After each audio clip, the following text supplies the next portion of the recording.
షిరిడీలో సాయిబాబా భౌతిక దేహంతో దాదాపు 6 దశాబ్దాల కాలం ఉన్నారు. అంటే 60 సంవత్సరాలు, 1854 నుంచి 1918 వరకు.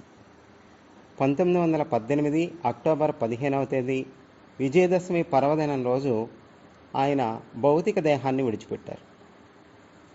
అయితే ఆయన భౌతిక దేహాన్ని విడిచిపెట్టే ముందు సుమారు 15 రోజుల క్రితం వాజీ అనే భక్తుడిని దగ్గర కూర్చోబెట్టుకొని రామ విజయం అన్నటువంటి గ్రంథాన్ని ఒక సప్తాహం శ్రవణం చేశారు. వాజే చదివి వినిపిస్తూ ఉంటే బాబా విన్నారు. ఒక సప్తాహ పారాయణ అయిన తర్వాత మరలా 3 రోజుల్లోనే చదివి వినిపించు ఈసారి అన్నారు. 3 రోజుల్లో ఒకసారి, మళ్ళా 3 రోజుల్లో ఒకసారి, మొదటి సప్తాహం, ఇవి 2, మొత్తం 3 సార్లు రామ విజయం అనే గ్రంథాన్ని బాబా శ్రవణం చేశారు.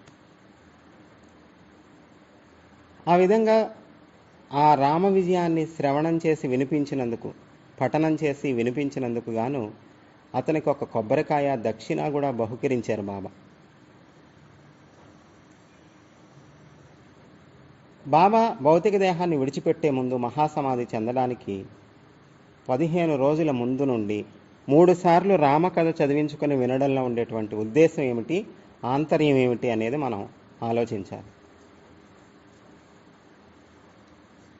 అంటే శ్రీ సాయిబాబా చరమ సందేశం ఏమిటి అంటే మానవ జాతికి రామాయణమే ఆదర్శము. సాయి చరమ సందేశం ఏమిటి అంటే రామాయణమే జాతికి, మానవ జాతికి ఆదర్శం అని బాబా చెప్పారు. ఇండోనేషియానో ఏదో దేశానికి వాళ్ళ నేషనల్ బుక్ అంట రామాయణం. మరి నేను కరెక్ట్గా చెప్పానో లేదో, ఇండోనేషియానో ఏదో, అంతేనా? నేషనల్ బుక్ అంటే వాళ్ళ జాతీయ గ్రంథం రామాయణం. కానీ దౌర్భాగ్యం ఏమిటి అంటే ఈ రామాయణం ఎక్కడ జరిగినదో, ఈ రామాయణం ఎక్కడ రచించబడినదో ఆ దేశంలో మాత్రం రామాయణానికి అటువంటి స్థానమే లేదు. ఇండోనేషియా వాళ్ళు దాన్ని జాతీయ గ్రంథంగా గుర్తించడం, పెట్టుకోవడం ఏమిటి? భారతీయులే కాదు, మానవ మాతృడైనటువంటి వాడు ఎక్కడ ఉన్నప్పటికీ శ్రీరాముణ్ణి ఆదర్శంగా తీసుకుంటే, ప్రతి స్త్రీ జానకీదేవి సీతామాతను ఆదర్శంగా తీసుకుంటే సమాజంలో ఏ విధమైనటువంటి అవకతవకలు జరగవు, ఏ విధమైనటువంటి అనుమానాలు, అపవాదులు జరగవు.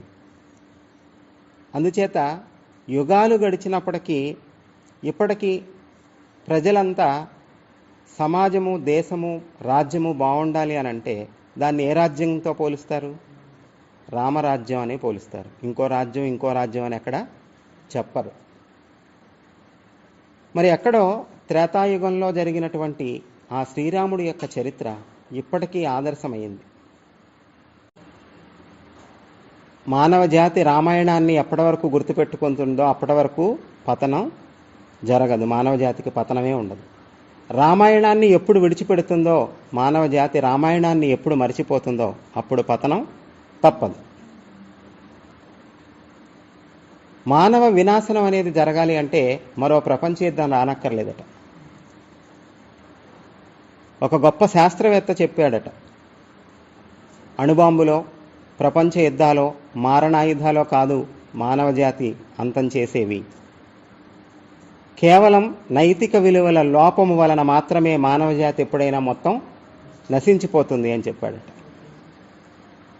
మరి అటువంటి నైతిక విలువలు లోపించకుండా ప్రతి మనిషి సత్య ధర్మాలతో జీవించాలి అని అంటే, ప్రతి మనిషి తన కర్తవ్య కర్మలను చక్కగా అవలంబించాలి అంటే దానికి ఆదర్శం రామాయణం. రామస్య అయనం ఇది రామాయణం. శ్రీరాముని యొక్క ప్రయాణము రామాయణం. మనం ప్రయాణం చేయాలి అంటే ఒక్కొక్క అడుగు ముందుకు వేస్తూ పోతూ ఉంటాం. అలా రాముడు వేసేటువంటి ఆ 2 పాదాలతో ఆయన వేసే అడుగులు ఏమిటి అంటే ఒక అడుగు సత్యమైతే మరొక అడుగు ధర్మం. కాబట్టి రాముడి యొక్క ప్రయాణం అంతా ఎట్లా జరిగింది అంటే సత్యధర్మాలతోనే జరిగింది. సత్యధర్మాలతోనే ముడిపెట్టబడి ఉన్నటువంటిది రామాయణం. రామాయణం ఆది కావ్యం. ఆ రామాయణాన్ని రచించినటువంటి మహర్షి వాల్మీకి మహర్షి ఆది కవి. అంతకుముందు కావ్య రచన లేదు అసలు. వ్రాతపూర్వకంగా ఉన్నటువంటి కావ్యము మొట్టమొదటిది రామాయణం. కాబట్టి మొట్టమొదట రచయిత కూడా వాల్మీకి మహర్షి. అందుచేత బాబా అటువంటి రామ కథను చదివించుకొని వినడంలో ఉండేటువంటి ఉద్దేశము ఆంతర్యము సాయి భక్తులంతా గమనించి బాబా రామాయణానికి ఎంత ప్రాధాన్యతనిచ్చారో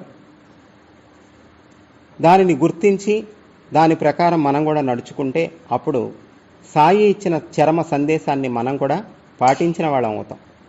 కానీ దురదృష్టమో దౌర్భాగ్యమో తెలియదు కానీ కొంతమంది సాయి భక్తులు రామాయణం చదవక్కర్లేదు, మహాభారతం చదవక్కర్లేదు, భాగవతం చదవక్కర్లేదు, సాయి చరిత్ర తప్ప మరే పవిత్ర గ్రంథాలు పారాయణ చదవటం ఏమీ అవసరం లేదు అని చెబుతున్నారు.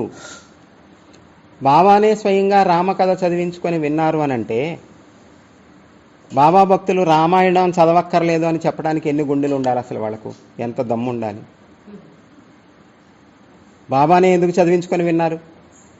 ఒకవేళ మనం చదవాల్సిన అవసరమే లేదు అని అంటే బాబా చదివించుకొని వినరు. అంటే బాబాకు రామ కథాశ్రవణం ఎంత ఇష్టము. బాబా భౌతిక దేహంతో ఉన్ననాడే శ్రీరామనవమి మహోత్సవం అత్యంత వైభవంగా జరిగేది. ఈ రోజుల్లో మనకు శ్రీరామనవమి అంటే 70-80 మంది రావట్లే. బాబా గారు ఉన్నప్పుడు అంత ప్రయాణ సౌకర్యాలు లేనటువంటి 150 సంవత్సరాల క్రితం వెళితే 70-80 వేల మంది ఉండేవారట నవమి రోజు షిరిడీలో. 70,000-80 వేల మంది అంటే ఆ రోజుల్లో ఒక చోట రావడం అనేది ఎంత అసాధారణమైనటువంటి విషయం చూడండి. ఎటువంటి సౌకర్యాలు లేని రోజుల్లో అన్ని వేల మంది చూడండి. అంటే శ్రీరామనవమి అనేటువంటిది ఒక పెద్ద పండుగ షిరిడీలో. నిజానికి శ్రీరామనవమి రోజు సీతారాముల కళ్యాణం జరగలేదు. ఉత్తర భారతదేశంలో ఎక్కడా కూడా ఇప్పుడు శ్రీరామ జనన ఉత్సవమే చేస్తారు తప్ప కళ్యాణం చెయ్యరు. శ్రీరామనవమి రోజు సీతారాముల కళ్యాణం చేసేటువంటి ఆనవాయితీ తెలుగు ప్రాంతాలలోనే ఉంది కేవలం. ఇంకా మరి దక్షిణ భారతదేశంలో మిగతా రాష్ట్రాల్లో కూడా చేస్తారో చేయరో మరి తెలియదు, కానీ ఉత్తరాదిలో ఉండదు. ఎందుచేత అంటే చైత్ర శుద్ధ నవమి శ్రీరాముడు పుట్టినరోజు కానీ పెళ్లి రోజు కాదు అసలు.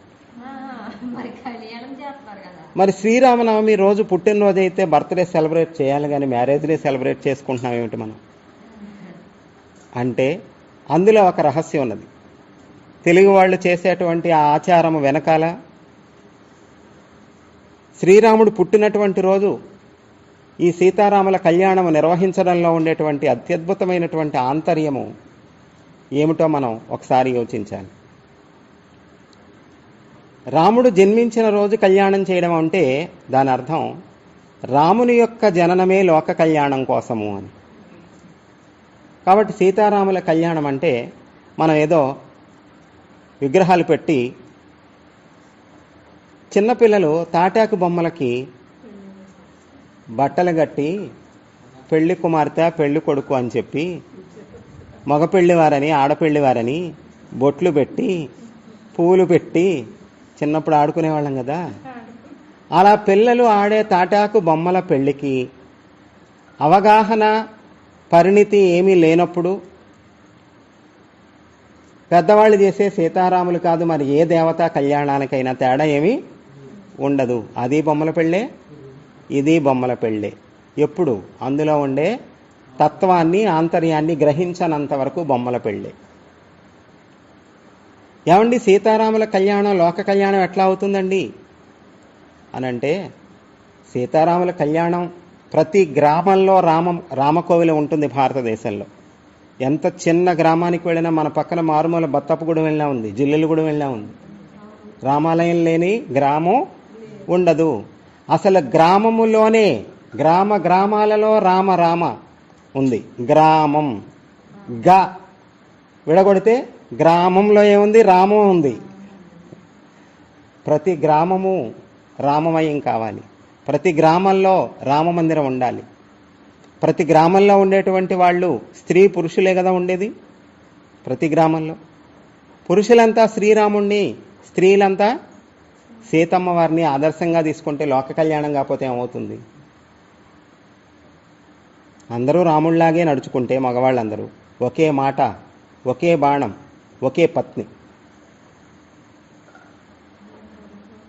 అలా ప్రతి మగవాడు ఉంటే, ప్రతి స్త్రీ సీతమ్మ వారిలాగే ఉంటే, తన అరణ్యవాసానికి వెళ్ళవలసినటువంటి అగత్యము లేకపోయినా భర్త అడుగుజాడల్లోనే నేను నడవాలి అని ఆమె కూడా అరణ్యవాసానికి వెళ్ళింది. రాముడు లేని అయోధ్య అరణ్యమని, రాముడు ఉన్నదే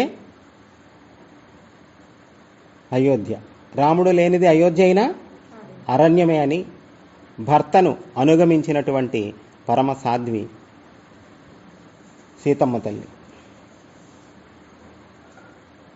ఒకవేళ దేశక్షేమం కోసం యజ్ఞం చేయాల్సి వచ్చినటువంటి సమయంలో కూడా భార్యావిహీనుడు యజ్ఞం చేయకూడదు కాబట్టి ఇంకా సీతమ్మ లేదు కదా, ఇంకొక పెళ్లి చేసుకోమన్నారు. రాజులకి ఎంతమందినైనా చేసుకోవచ్చు కదా, వాళ్ళ ధర్మంలో వాళ్ళకుంది, రాజు ఎంతమందినైనా చేసుకోవచ్చు. దశరథ మహారాజుకి ఎంతమంది భార్యలు? 3 పట్టపురాణులు 3, 300 మంది ఇంకా ఉన్నారు. 300 మంది సంగతి తెలియట్లేదు ఎవరికి, 3 సంగతే తెలుసు. పట్టపురాణులు 3 అండి, ఇంకో 300 మంది ఉన్నారు రోజుకొకళ్ళు. అందుకని శ్రీరాముడు ఇంకొక పెళ్లి చేసుకుంటే తప్పేం కాదు అక్కడ. అందుచేతనే యుగాలు గడిచినా రాముడు ఆరాధ్యమయ్యాడు, ఆదర్శమయ్యాడు, మర్యాద పురుషోత్తముడయ్యాడు. రామో విగ్రహవాన్ ధర్మ, ధర్మము మూర్తిభవిస్తే అదే రాముడు అన్నారు. సీతారాముల్ని ఆదర్శంగా తీసుకోవడం అంటే ఒక ఛాదస్థం ఈరోజు యువతకు. ఎందుచేతంటే మనసులో ఒకరు, మాటలో ఒకరు, మను ఒకడితో. ఏమిటిది? ఇంకెక్కువ చెప్పకూడదు ఇలాంటి వాటి గురించి, కానీ పరిస్థితి ఎలా ఉందో అందరికీ తెలుసు, సమాజం ఎట్లా ఉందో. ఒక రామాయణాన్ని పిల్లలకు మనం నేర్పిస్తున్నామా? రామాయణంలో ఉండేటువంటి ఆదర్శ పాత్రల గురించి పిల్లలకు చెబుతున్నామా? ఏ రోజైనా పిల్లల సత్ప్రవర్తన కలిగి ఎట్లా ఉంటారు? పైగా తల్లిదండ్రులు విడిచి చిన్నప్పటి నుంచే వాళ్ళు హాస్టల్స్లో ఉంటున్నారు, లేకపోతే దేశ విదేశాలు ఎక్కడికో వెళ్ళిపోయి ఉంటున్నారు. అలాంటి వాళ్ళకి మన సంస్కృతి తెలియదు, సంప్రదాయం తెలియదు, రామాయణం తెలియదు. వాళ్ళు ఎట్లా ఉంటారు? చుట్టూ వాతావరణం ఎట్లా ఉంది? రామాయణం ఎవరికీ అక్కర్లేదు. రామాయణం వేదోపబ్రహ్మణం. వేదంలో ఏదైతే చెప్పబడి ఉందో అది మనకు తెలుసుకోవడం కష్టము. కానీ ధర్మానికి ప్రాతిపదిక ఏమిటి అంటే వేదమే. ధర్మానికి ప్రమాణం వేదం. వేదాన్ని అనుసరించి మనం ఏది చేసినా ధర్మం అవుతుంది తప్ప వేద బాహ్యమైనటువంటిది ధర్మము కాదు. కానీ వేదంలో ఏం చెప్పబడి ఉందో మనకు తెలియదు. మరి ఎట్లా? వేదం మనకు తెలియకపోయినా వేదము యొక్క ఆంతర్యము తెలిసి వేద ధర్మాన్ని తూచా తప్పకుండా ఆచరించిన వాడి వెనకాల మనం వెళ్ళిపోతే ఆటోమేటిక్గా మనం కూడా ఏ మార్గంలో వెళ్ళినట్లే అవుద్ది? వేద మార్గంలో వెళ్ళినట్లే అవుద్ది. కాబట్టి శ్రీరాముడు చిన్ననాటి నుండి కులగురువులైనటువంటి వశిష్ఠ మహర్షి దగ్గర విద్యాబోధనలు సలిపి, విశ్వామిత్ర మహర్షి దగ్గర కూడా ఎన్నో విద్యలు నేర్చుకుని 16 సంవత్సరాల వయస్సుకే పరమ వైరాగ్యము మూర్తీభవించినటువంటి విధంగా ఉన్నాడు. పరమ వైరాగ్యంతో ఉన్నాడు. పిల్లలకు చిన్నప్పటి నుంచి వైరాగ్యం ఎందుకండి, ఆధ్యాత్మికత ఎందుకండి, ఏ వయసులో ఉండేదో ఆ వయసులో ఉండాలండి అంటూ ఉంటారు. అతి తెలివితేటలు అంటారు వీటిని. చిన్నప్పటి నుంచి ఎవరికైతే అలవడుతుందో వాళ్ళు ప్రతి విషయంలోనూ సత్యంగా ఉంటారు, ధర్మంగా ఉంటారు. వాళ్ళు ఏ పని చేసినా సంపూర్ణంగా క్షుణ్ణంగా చేస్తారు. వాళ్ళ వలన ఎవరికీ ఇబ్బంది కలగదు. మరి మనుషులంతా రాముణ్ణి ఆదర్శంగా తీసుకుంటే ఎవరి వల్ల ఎవరికి ఎటువంటి హాని జరగదు. నీతి నియమాలు వర్ధిల్లుతాయి. ఈరోజు మామిడాకులు రేపు మా విడాకులు. ఈరోజు పరిస్థితి ఇది. మామిడాకులు ఎండకముందే విడాకులు అయిపోతున్నాయి. ఎందుచేత? సీతారాముల ఆదర్శం తెలియకపోవడం చేత. ఇంకా మనిషి ఎంత దిగజారిపోతూ ఉన్నాడంటే రోజు రోజుకి ఆ నీచమైనటువంటి వ్యవహారము, ప్రవర్తన, అలవాట్లు అవి వాళ్లకు సహజం అనిపిస్తున్నాయి ఈరోజు. అవే సహజం, న్యాచురల్. ఇందులో ఏముందండి? ఇది పెద్ద విశేషం ఏమిటండి? ఇవాళ రేపు ఇవన్నీ మామూలేనండి అన్నట్లుగా అలాంటి భావాలను మనుషులలో, మనసులలో రేకెత్తించేటువంటి సినిమాలు, టీవీ ప్రోగ్రామ్స్. రామాయణం ఎవరికి తెలియదు, రామకథ ఎవరికి తెలియదు, రామాయణంలో ఎన్ని కాండలు ఉన్నాయో ఎవరికి తెలియదు, రామాయణంలో పాత్రలు తెలియదు. ఇంట్లో అన్ని వస్తువులు ఉంటాయి. మార్కెట్లోకి ఏది కొత్తగా వస్తే ఆ వస్తువు వల్ల మన ఇంటికి వచ్చి చేరుతుంది తెల్లవారేసరికి. మనం కూడా వెళ్ళక్కర్లేదు, ఆన్లైన్లో బుక్ చేస్తే తెచ్చి పడేస్తారు. ప్రతిదీ ఉండాల్సిందే. మనం అది ఉపయోగిస్తామా, ఉపయోగించమా?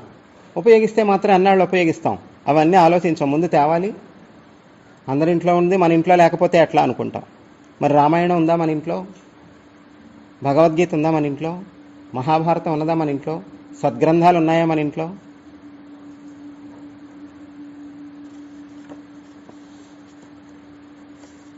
అందుచేత మానవ జాతికి సీతారాములే ఆదర్శం కాబట్టి ప్రతి ఊరిలో, ప్రతి వాడలో రామమందిరం నిర్మించారు. ఆ సీతారాముల్ని ఆదర్శంగా తీసుకుంటే జగత్ కళ్యాణం జరుగుతుంది అని చెప్పడానికి శ్రీరాముడు అవతరించినదే లోక కళ్యాణం కోసం. అంటే శ్రీరాముడు అవతరించడం వల్ల లోక కళ్యాణం జరగదు. అవతరించిన శ్రీరామచంద్రుడిని ఎవరైతే మానవాళి అంతా ఎప్పుడైతే అనుసరిస్తుందో అప్పుడు లోక కళ్యాణం జరుగుతుంది. సీతారాములను ఆదర్శంగా ప్రతి మనిషి తీసుకున్నప్పుడు లోక కళ్యాణం. అప్పుడు దాకా మనం చేసేటువంటిది బొమ్మల పెళ్ళే, పులిహోర తినడం, పానకం తాగటం. ఇంత గ్రాండ్గా చేసాం, అంత గ్రాండ్గా చేసాం అని గొప్పలు చెప్పుకోవడానికే పనికి వస్తుంది. అందుచేత వాల్మీకి మహర్షి మనందరికీ ఆది కావ్యము అనేటువంటి శ్రీమద్ రామాయణాన్ని అందించారు. వేదములు వేనిని చెప్పాయో సత్యం వద, ధర్మం చర, ఆచారాన్మా ప్రమద, ప్రజాతతుం మా వ్యదచేత్సి మొదలగు వాక్యాల ద్వారా గురువుల వలె ఉపదేశము చేస్తూ ఉన్నాయో వాటన్నింటినీ ఉపదేశం చేస్తుంది రామాయణం. మాతృదేవోభవ, పితృదేవోభవ అని చెప్పారనుకోండి, అది మనకు అర్థం కాకపోవచ్చు. కానీ శ్రీరామచంద్ర భగవానుడు మాతృభక్తి, పితృభక్తి ఏ విధంగా కలిగి ఉన్నాడో ఆ ఆది కావ్యమైనటువంటి శ్రీమద్ రామాయణంలో చదివినప్పుడు, అందులో మహర్షి వర్ణించినప్పుడు చదువురుల మీద ఖచ్చితంగా ప్రభావం పడుతుంది. శ్రీరామచంద్రుడు ఎంత గొప్పవాడండి, పితృవాక్య పరిపాలకుడండి అనుకుంటాం.